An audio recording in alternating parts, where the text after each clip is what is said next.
Hey guys, and welcome back to this channel. In this video I'll be showing you guys where you can find your media location.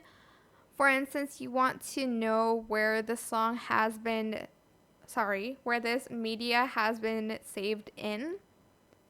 So to do that, just go to your library here, right click on the video, and you're going to select open file location, and it's going to open up the file location like so.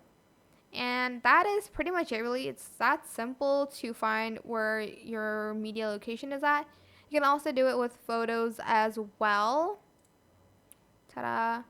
But yeah, I hope this tutorial was helpful for you guys. Don't forget to like, comment, share. Also subscribe to this channel if you haven't done that already. If you have any more questions about this video, just leave it in the comment section down below.